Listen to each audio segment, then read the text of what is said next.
In 1980, a young pastor named Rick Warren drove to Garden Grove, California, and walked into the Crystal Cathedral. He sat in the audience and watched Robert Schuler preach to 10,000 people inside a building made entirely of glass. 10,000 reflective glass panels. Philip Johnson architecture, the most ambitious Protestant church ever built in America. And Rick Warren thought, this is the future. Schuler had figured it out.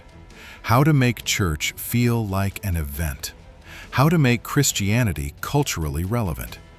How to build something so big, so visible, so undeniable that the world had to pay attention. Warren went home and started Saddleback Church in his living room. And over the next 4 decades, he built his own version of exactly what he saw that day. But here's what makes this story so disturbing. By the time Warren's empire reached its peak, Robert Schuler had already lost everything. The Crystal Cathedral filed for bankruptcy. Schuler's own children sued each other in court. The most famous Protestant church in America was sold to the Catholic Church. Rick Warren watched his mentor's empire collapse in real time, and he built the exact same thing anyway. Robert Schuler wasn't just some regional pastor. In the 1970s and 80s, he was arguably the most famous preacher in America. His television program, Hour of Power, reached 20 million viewers every single week. 20 million. At its peak, it was the most watched religious broadcast in the world. Presidents sought his counsel. He interviewed Billy Graham, Norman Vincent Peale, and Arnold Schwarzenegger on his show. He wrote over 30 books. When people thought of successful, modern, culturally relevant Christianity, they thought of Robert Schuler standing in front of 10,000 panes of glass. And the Crystal Cathedral was his crown jewel. $18 million to build in 1980. That's over $60 million in today's money. Designed by Philip Johnson, one of the most celebrated architects of the 20th century, the same architect who designed the AT&T building in Manhattan. This wasn't just a church, it was a statement. 10,000 panes of glass, a 90-foot door that opened so Schuler could preach to people in the parking lot and inside the sanctuary simultaneously. The building seated nearly 3,000 people, and every Sunday it was full. Schuler called his approach possibility thinking. The idea was simple but revolutionary for its time. Instead of preaching about sin and redemption, Schuler preached about potential and success. Instead of making people feel guilty, he made them feel empowered. Sound familiar? Joel Osteen didn't invent positive Christianity. Robert Schuler did. Osteen just took the model and scaled it for the next generation. And here's the part that changes everything. Rick Warren didn't just admire Schuler from a distance, he studied under him. Warren attended Schuler's Institute for Successful Church Leadership. He learned the exact methodology that built the Crystal Cathedral. The seeker-sensitive model. The idea that church should be designed around what unchurched people want, not what traditional Christians expect. Make it accessible, make it comfortable, make it relevant. Remove the barriers. Remove the religious jargon. Remove anything that might make a visitor feel out of place. Warren took that playbook back to Orange County and built Saddleback. Same county, same seeker-sensitive philosophy. Same assumption that you could engineer church growth by removing friction and maximizing appeal. And for decades, it worked spectacularly. Purpose-Driven Life sold over 50 million copies. Saddleback grew to over 20,000 weekly attendees.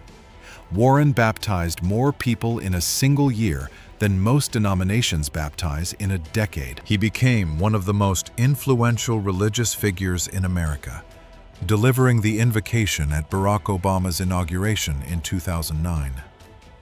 But while Warren was building his empire, his mentor's was already falling apart. The first cracks appeared in 2006. Hour of Power's ratings had been declining for years. The ministry was spending more than it was bringing in.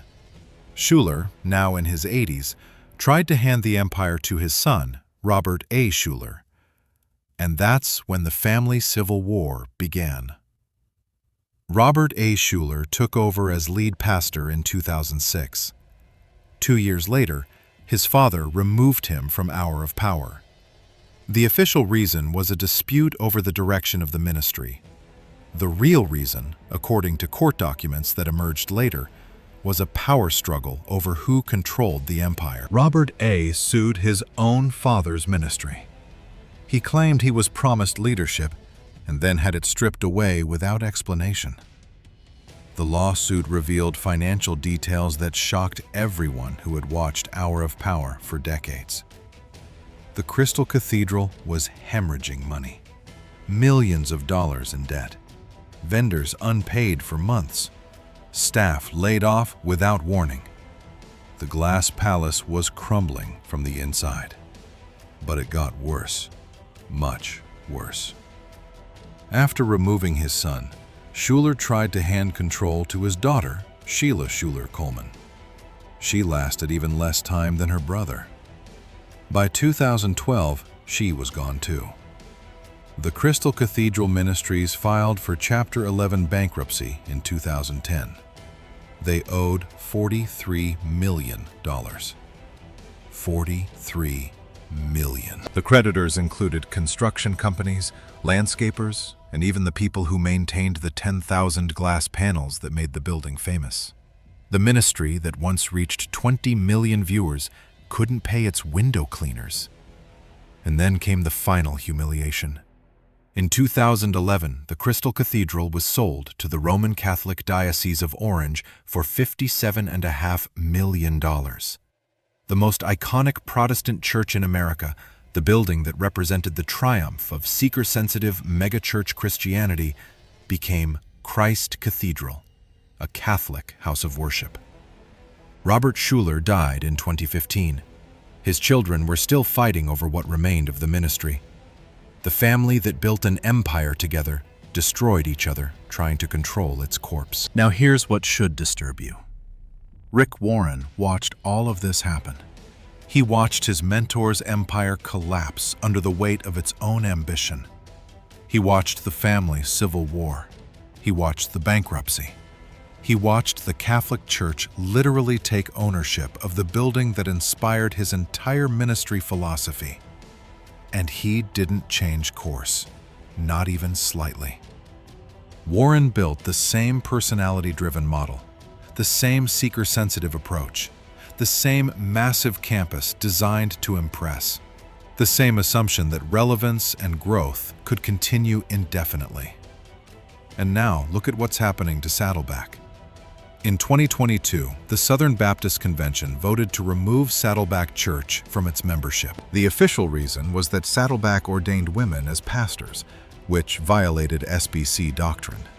But the deeper issue was the same tension that destroyed Schuler.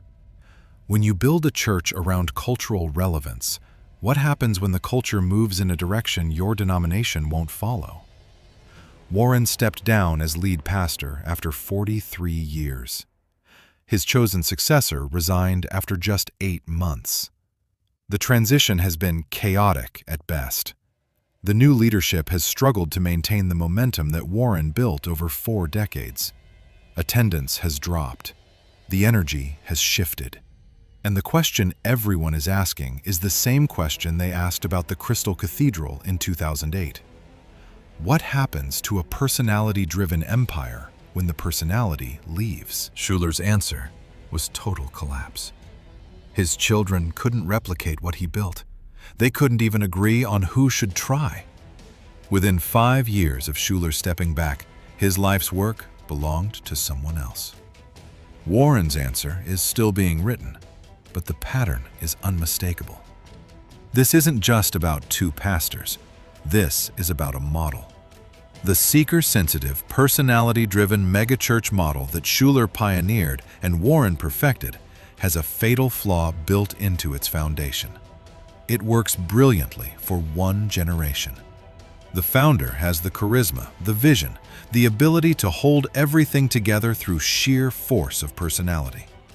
The church grows because people are drawn to that specific leader, that specific message, that specific moment in cultural history. But empires built on personality can't survive the personality's departure. The Crystal Cathedral wasn't really about the building or the broadcast. It was about Robert Schuler. When Schuler could no longer lead, the whole thing collapsed within 5 years. Saddleback isn't really about the purpose-driven model or the Orange County campus. It's about Rick Warren. And Warren is no longer leading. The question isn't whether Warren learned from Schuler's mistakes. The evidence suggests he didn't. The question is whether the next generation of megachurch pastors will learn from both of them. But here's the uncomfortable truth that nobody in the church growth movement wants to acknowledge. The very things that make these churches successful are the same things that make them unsustainable. The personality cult creates growth, but prevents succession. The seeker-sensitive model attracts crowds, but creates shallow commitment. The massive campus impresses visitors, but requires massive revenue to maintain. Robert Schuler proved all of this.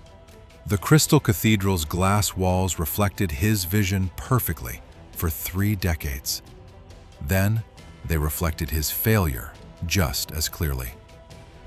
Rick Warren sat in that building in 1980 and saw the future. He just didn't realize he was seeing his own. When your mentor's glass cathedral becomes someone else's church, that should be the only lesson you need. Warren watched the lesson unfold over 15 years of decline, bankruptcy, and family destruction. He had front-row seats to the entire collapse. And he built the exact same thing anyway. If you've been watching this series on megachurch empires, you already know how these stories end. The names change, the denominations change, the specific failures change, but the pattern never does. If this is your first time here, subscribe, because there are more of these stories than you'd ever want to believe. I'll see you in the next one.